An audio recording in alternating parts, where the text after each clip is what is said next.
జై శ్రీమన్నారాయణ. మీ దాంపత్య జీవితంలో చిన్న చిన్న అపార్థాలు పెద్ద పెద్ద దూరాలకు కారణమవుతున్నాయా? భార్యాభర్తల మధ్య ప్రేమ ఉన్నా మనసులు కలవడం లేదా?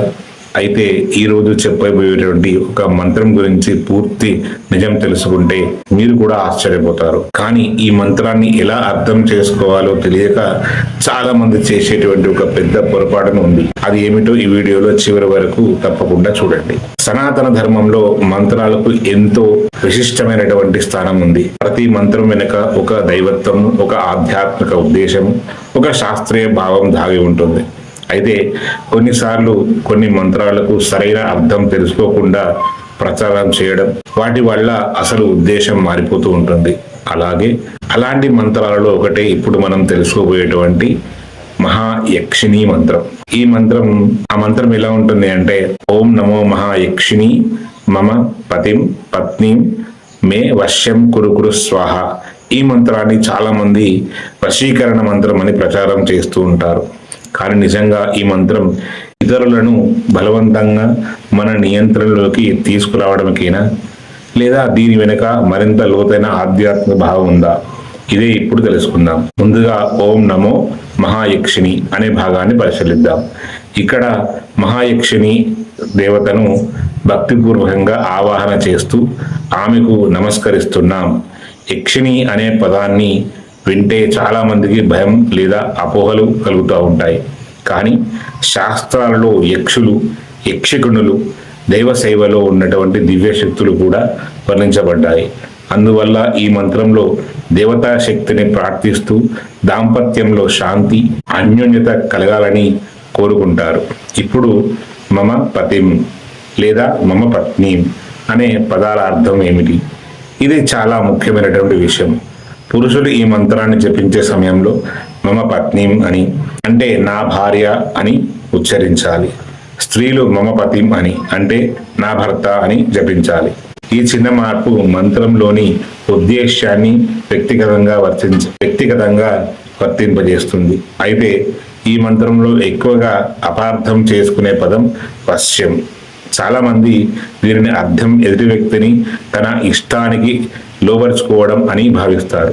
కానీ ధార్మిక సృష్టిలో సాత్విక భావంతో ఈ మంత్రాన్ని పరిశీలిస్తే వశ్యం అంటే ప్రేమతో, పరస్పరం అవగాహనతో, ఒకరినొకరు గౌరవించుకునేటువంటి మనస్తత్వం ఏర్పడాలని ప్రార్థించడం. బలవంతపు ఆధిపత్యం కాదు, సామరస్యం, స్నేహం, పరస్పర గౌరవం పెరగాలని కోరుకోవడం. ఇక్కడ ఒక విషయం తప్పకుండా గుర్తుంచుకోవాలి. నిజమైన దాంపత్యం అనేది ఒకరిపై మరొకరికి అధికారం చెలాయించడం వల్ల నిలబడదు. ప్రేమ, నమ్మకం, క్షమాగుణం, పరస్పర గౌరవం ఉన్నప్పుడే నిలబడతాయి. అందుకే ఈ మంత్రాన్ని కూడా అలాంటి పవిత్ర సంకల్పంతోనే జపించాలి అని పెద్దలు చెప్తారు. ఇప్పుడు చివరిలో వచ్చే స్వాహ అనే పదానికి కూడా ప్రత్యేక ప్రాముఖ్యత ఉంది. యజ్ఞాలలో, హోమాలలో మన సమర్పణను దేవతలకు అర్పించే పవిత్ర పదమే స్వాహ.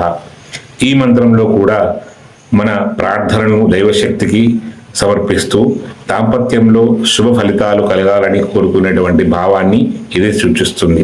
అయితే ఈ మంత్రాన్ని జపించే ముందు కొన్ని నియమాలు కూడా తెలుసుకోవాలి. మంత్రాలను ఎప్పుడు స్వార్థ ప్రయోజనం కోసం, ఇతరులను మోసం చేయడం కోసం, హాని కలిగించడం కోసం ఉపయోగించకూడదు. అలాంటి భావంతో చేసే సాధనకు శాస్త్రం ఎక్కడా ప్రోత్సాహం ఇవ్వదు. మంత్ర సాధన అనేది మనసును పవిత్రం చేసుకోవడానికి, దైవానుగ్రహాన్ని పొందడానికి, సానుకూల మార్పుల కోసం మాత్రమే చేయాలి. ఇంకో ముఖ్యమైనటువంటి విషయం కూడా తెలుసుకోవాలి. ఈ మంత్రం కొన్ని తాంత్రిక సాంప్రదాయాలలో ప్రస్తావించబడుతుంది. అయితే ఇది వేద మంత్రం కాదు. దీనికి సంబంధించినటువంటి ఆచరణ విధానము, జప సంఖ్య, నియమాలు వంటివి విషయాలలో వివిధ సాంప్రదాయాలలో భిన్నాభిప్రాయాలు ఉన్నాయి. అందువల్ల ఈ మంత్రాన్ని దీర్ఘకాలిక సాధనగా చేయాలనుకుంటే తప్పకుండా అనుభవజ్ఞమైనటువంటి గురువు లేదా పండితుల మార్గదర్శకంలో మాత్రమే చేయడం శ్రేయస్కరం. మంచి మాట, పరస్పర విశ్వాసం, క్షమించే గుణం, ధర్మబద్ధమైనటువంటి జీవన విధానం కూడా దాంపత్యానికి ఆనందమయం చేయడానికి ఎంతో సహాయపడుతుంది. అందుకే ఈ మహాయక్షిణి మంత్రాన్ని ఎప్పుడూ సాత్వికమైన భావనతో దాంపత్యంలో ప్రేమ, శాంతి, అన్యోన్యత పెరగడం మాత్రమే జపించాలి. ఎదుటివారిని బలవంతంగా మార్చాలనే ఉద్దేశం కాదు. ఈ మంత్రం గురించి మీ అభిప్రాయం ఏమిటి? మీరు కూడా దీని గురించి ఇంతకు ముందు విన్నారా? మీ అభిప్రాయాన్ని కామెంట్లో తప్పక తెలియజేయండి. ఈ వీడియో మీకు ఉపయోగకరంగా ఉంటే గనక లైక్ చేయండి. మీ కుటుంబ సభ్యులు, మిత్రులతో షేర్ చేయండి. ఇలాంటి శాస్త్రధారిత ఆధ్యాత్మిక విషయాలను తెలుసుకోవడానికి మన శ్రీవారి దాసుడు ఛానల్ తప్పకుండా సబ్స్క్రైబ్ చేసి నోటిఫికేషన్ బెల్ను ఆన్ చేయండి. మీ శ్రీవారి దాసుడు. జై శ్రీమన్నారాయణ.